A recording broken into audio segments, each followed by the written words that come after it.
I'm Norman Robinson, and welcome to Affordable Housing Matters. On today's show, we look to offer a helping hand by providing valuable information to those affected by the tornadoes and other storms or natural disasters. Our first guest today is a lifelong resident of St. Bernard Parish. He has served as a teacher, a coach, a businessman, a councilman at large, and now he's the big chief. He's the parish president of St. Bernard Parish, Mr. Guy McGinnis. Thank you for joining us today.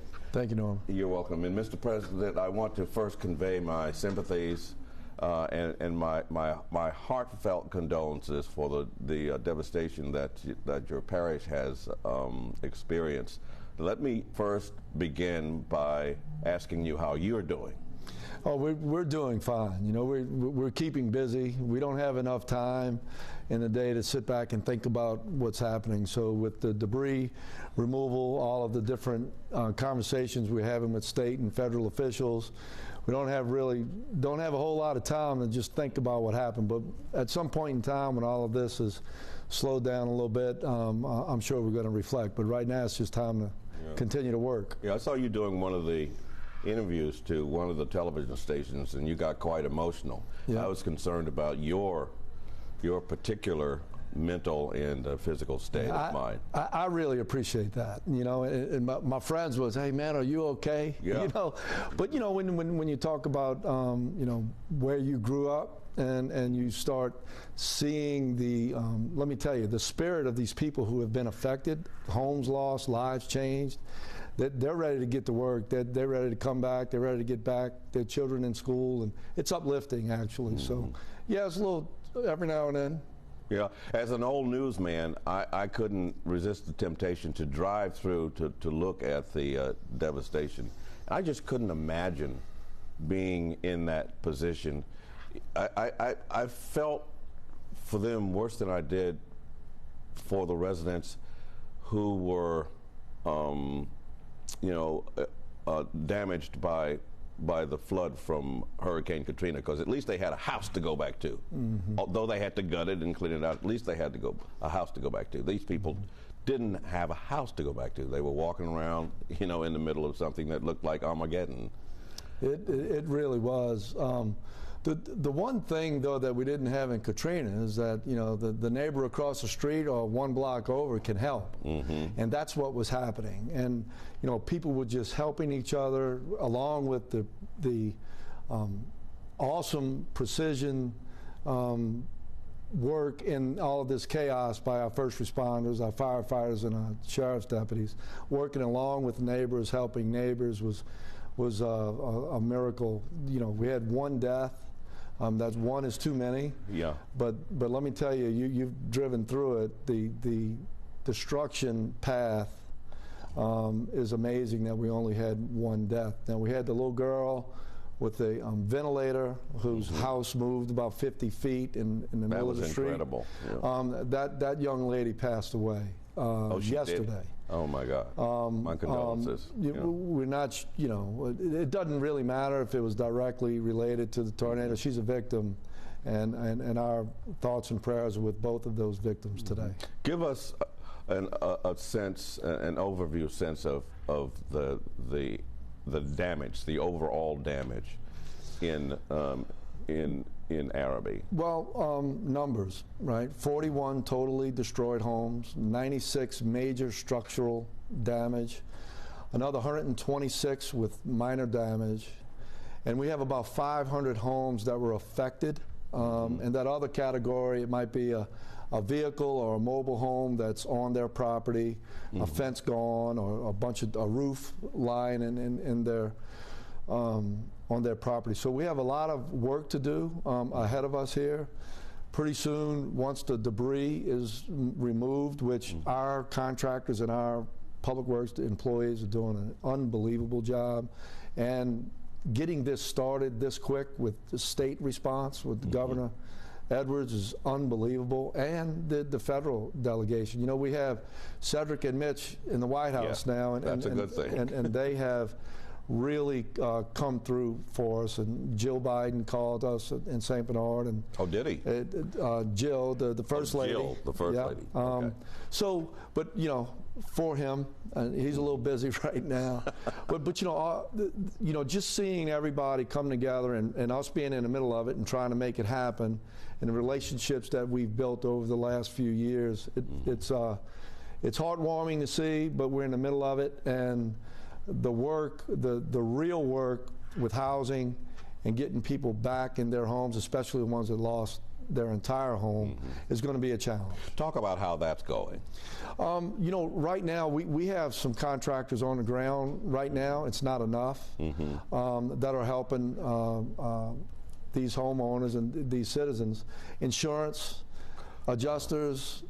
You know, do we demolish the house? Do we not demolish the house? Can we repair it? Do you have structural damage? Talk about a mental challenge for some of that was the same as Katrina. Oh, yeah. The good thing about this one is, you know, it's a small area. Adjusters have basically already been out to a lot of those homes. But we're working through that. We have a right of entry form for our parish that we work with the state. We don't have to meet the FEMA guidelines on private property. So that is going better than expected. But our citizens are now trying to find contractors, trying to find estimates, and trying to get their money from the insurance so that they can repair their homes or rebuild their homes. Is there a central location that will walk them through the process of finding you know, how to reach out to their insurance and how to reach out to the federal government? Because I remember during Katrina that was a major problem. It was, and remember, you know, it's a lot of people, but it's only, let's say, 200 people that really need assistance. Talked to Jim Donlan before we came on today. He is at Patricia Park with staff today. Okay. Meeting with people with insurance problems. Right now, with the actual rebuild and repair of homes, you're going to be talking a little bit, I believe. I'm going to be talking to Marcus Campo from the Home Builders Association. So they're going to be setting up something, and I've just learned this today, I believe next week, and that is wonderful for our citizens to be able to attend that meeting. But Patricia Park is right in the middle of the devastated area. That's where people can go and they can get a lot of assistance, whatever it may be. We have a website, sbpg.net, our parish government website, that has a splash page and a donation button. And you get to list what your needs are. Okay. And Gillis McCluskey, our council member in that district, is heading all of that up. He's doing a great job. We will know each residence by address, by name, and what their needs are. So this is really detailed. This is a detailed procedure. It really is. Starting from the day after when the fire marshal, the Tax 2 force from Baton Rouge came in along with our firefighters and did an assessment of all 500 homes that were affected. So we have that information, and we're going to double that information up with what we hear from the citizens. So, you know, we really appreciate everything that everyone's doing to get us there, but we do know that there's going to be a point in time where we're going to have a serious housing need. For how many people, we don't know, but we want to make sure that we're ready from the state level and local level to assist. You know, St. Bernard Parish, I've done a bunch of shows on affordable housing and where those houses, where that housing is located. St. Bernard was experiencing a resurgence, and most of that resurgence was or a good bit of it was taking place in Arabi. Yep. So how does this impact that? You know, hearing from, like I said earlier, you know, everyone's excited to rebuild. You know, they're not going anywhere, you know, and that's what's happening. You know, Arabi, St. Claude Heights area, which is on the north side of what happened here, you know, it was the 6th largest growing community in the nation right before the census. After the census, it's the largest growing area in the state of Louisiana. Wow. So I don't expect that to change. The other side of it is the old Arabi neighborhood. Those people, they're not going anywhere.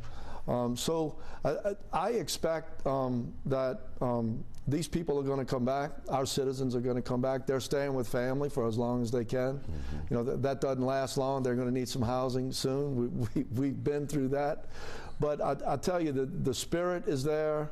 I believe the contractors will be there soon, and people will be able to start getting back. The important thing for us, what we learned from Katrina, is to make sure people are close to their homes or on their property while they're rebuilding. So we're trying to make that happen so people don't leave. So are we talking about FEMA trailers possibly? We're looking at a lot of that right now for Ida. There's a lot of FEMA trailers in the bayou parishes that might be available. We're talking to GOSAP.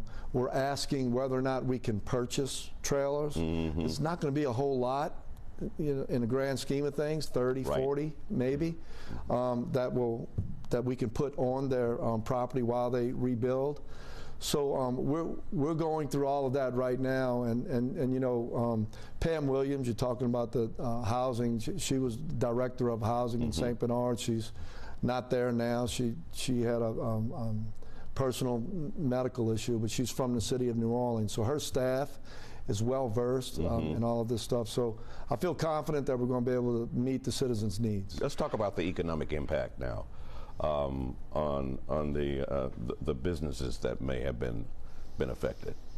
We had about 5, maybe 6 businesses that were affected.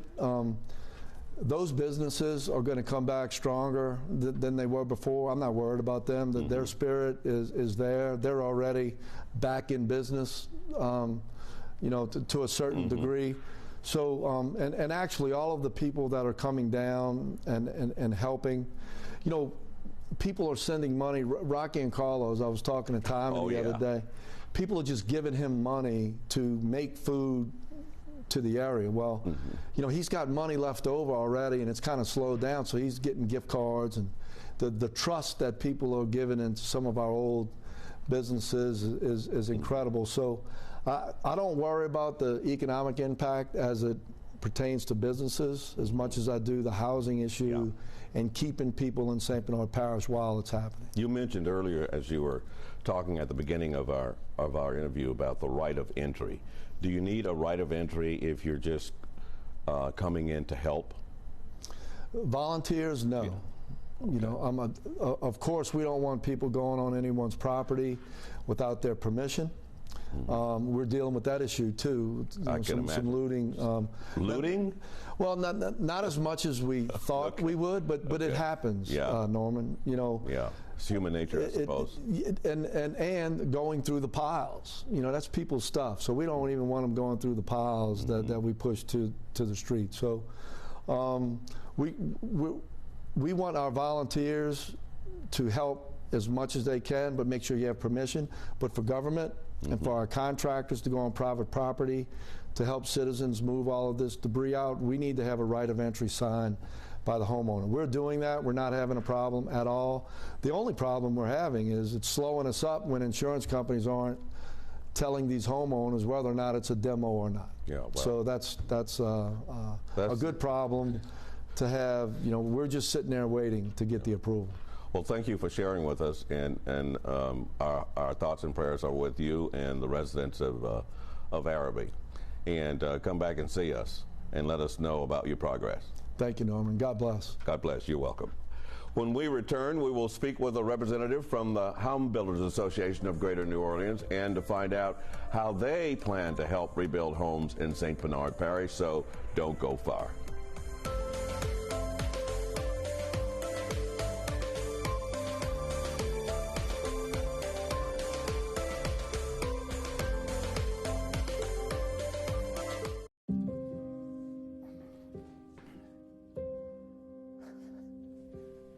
You're there for them. We're here for you. Find free care guides at aarp.org/caregiving.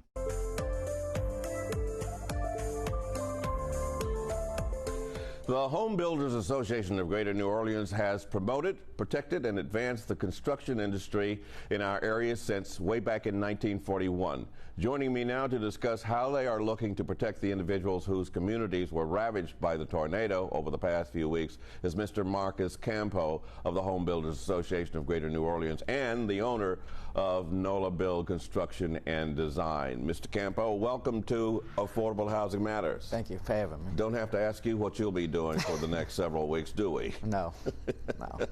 We're hard at it.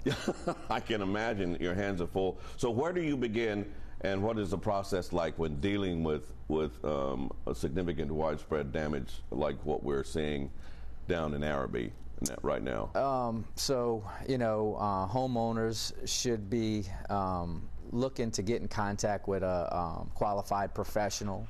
The HBA has a website with a member directory at HBAGNO.org where they can reach out and find a contact information for someone. You know, when you find a qualified professional, they'll kind of help you walk through the process. Most of these contractors are going to want you to sign a contract with them, which is what you should want as well, but it should be detailed and describing the scope of work that's going to be performed to your home. They also may require a deposit to have you scheduled, which is normal. So that is normal. Yeah, you just don't want to. You want to make sure you're not paying beyond what work's been done or paying in full before the work's complete. So how difficult is that likely to be in light of the fact that I'm still seeing tarps on roofs after Hurricane Ida? It's going to be very difficult. You know, there's labor shortages, material shortages, you know, and to get through the process, you really just want to find, you know, a professional who can help you with it. Do you guys have a list of professionals that people can use as a reference? Absolutely, yeah. That would be on our website at the HBAGNO.org. How does that work? Are these people that have been vetted by you? Yes. So, you know, most of our members are involved in the community, are going extra step to make sure they're in an organization like the HBA that promotes quality business practices and advanced building procedures and things that you would want, you know, as an asset going through your own home rebuilding process. So what would you tell me as a resident with a house that was badly damaged or just destroyed during the cleanup process? What should I be doing? Is there any particular method I should be practicing? I think safety is important, you know, being aware of your surroundings and damages to your home or nearby structures, making sure you're wearing protective clothing, eyewear, gloves, masks, for dust and debris and mold, if spores and stuff you may come in contact with. But also, you should try to reach out to a professional again once before, as soon as possible, so they can help you to make sure that you're walking into a safe situation and doing things properly. You probably would want to take photos immediately of any damages and remove any items, contents that were damaged, kind of start taking a list of those items to let your insurance company know what losses you've had as well. But in a situation, Mr. Campo, like where a house is just gone, you walk and there's nothing left, you know, but the slab. Right. I mean, do you anticipate any problems from the insurance company in a situation like that? Well, you know, you take a picture and says, okay, right. What's your damage? This is my damage. Well, luckily, you know, in a way, those people will probably have the least issues with it, dealing with the insurance carrier going forward. It becomes a little more convoluted when you're dealing with a structure that's partially damaged or or showing damages that are hard to determine without someone like maybe even a structural engineer coming to the property to assess certain damages. So I dealt with a structural engineer during Hurricane Katrina. So is that advisable if, in a situation like that, for you to reach out to a structural engineer so you can have the documentation you need to negotiate with the insurance company? Yeah, absolutely. You know, with this type of an event and these types of winds, there's a definite, what would be the word? Protocol? Yeah, protocol as far as with the carrier of someone they may get out there, but you also want someone kind of on your side as well to make sure you need an advocate. Right, to watch your own back. Yeah, there's an old saying, you know, don't go into that dark room without ammunition, and don't attempt to negotiate with an insurance company without the proper ammunition. 100%. We all learned that from personal experience during Hurricane Katrina. We've been talking about the things from the residential side. What about from your vantage point, the home builders side? What kind of challenges are home builders up against in a situation like this? You know, we have to coordinate with local government as far as cleanup response, utility companies for repairing and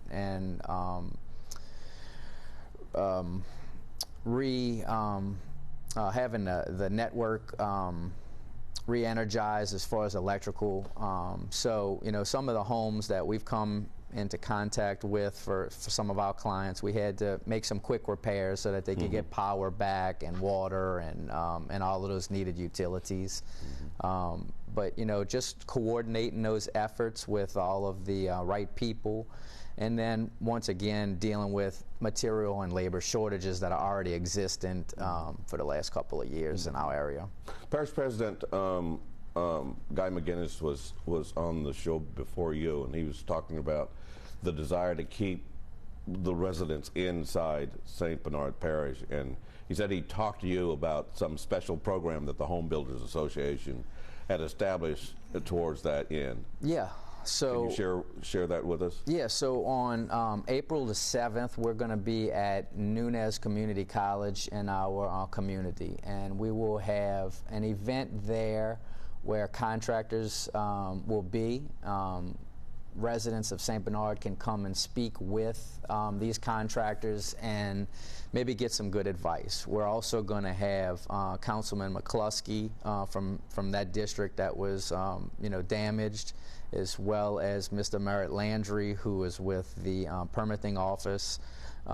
They're kind of helping to direct people as well. Now, I know the situation right now where people are willing to help, they're willing to take in their relatives, but there comes a time when, you know, you get tired of your sister-in-law. Right. You know, your uncle starts getting on your nerve. Absolutely. So what kind of help can you offer? You offer people in situations like that, Mr. Campbell? Well, in St. Bernard, I believe they're looking into some additional housing availability. And then most insurance policies, you will have an ALE involved with your policy, to where that should give the homeowner additional living expenses to use while their home's being repaired or while they're waiting for it to be repaired.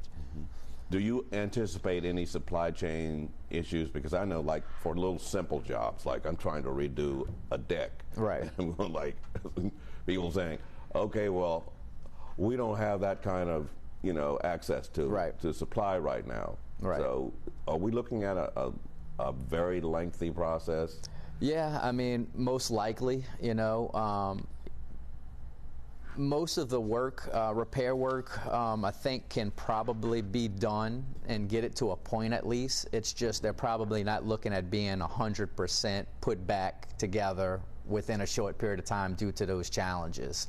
You know, we waiting 6 months or more for windows, doors, and, you know, all types of aspects and materials in building right now are just unavailable or have delivery times where we're not even given an actual date. Wow. So it's just open-ended of we'll get it to you when it becomes available. So I might have to just live with sister-in-law for a while. Yeah, get comfy. Get comfortable with Uncle Joe. Right. But we'll, if you find someone to help you through the process that knows it, it will help speeding up the process. I looked at the range of damage to the structures, and a lot of them were just torn apart and left like matchsticks. Right. Is there some kind of building code that can be introduced where houses can be constructed to withstand the winds and the force from tornadoes? Yeah, there's many of different building practices for homes, especially these days. A lot of new technology and materials have been developed for those instances. There may not necessarily be a requirement of a code at this point in our state. So, and building up to code is what's suggested, but you can always take an extra step into looking into those practices, those advanced building practices. Is that something that you would advise going forward? I mean, when it's sure, it could definitely help in these types of situations and others. Another challenge right now is the cost of building materials. So, just to build back at normal, requirements can be very, very costly at these times, and you add additional requirements for a home, and it usually introduces new additional costs as well. So we're going to be looking at this several months down the road, if not a year or for some a couple people, of years, probably. Yeah. So what do I do in the meantime, Mr. Campbell?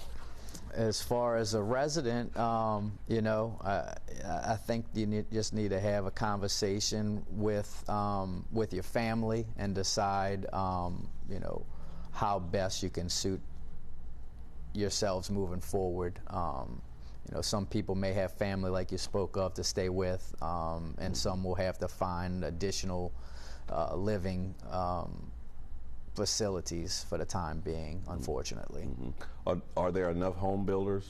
Do we have enough home builders in the area? I believe we have enough home builders. I know quite a few, but many of them were already stressed from these past storm events. So, getting with one as quickly as possible is what's going to benefit you the most right now. Mm-hmm. Making sure they are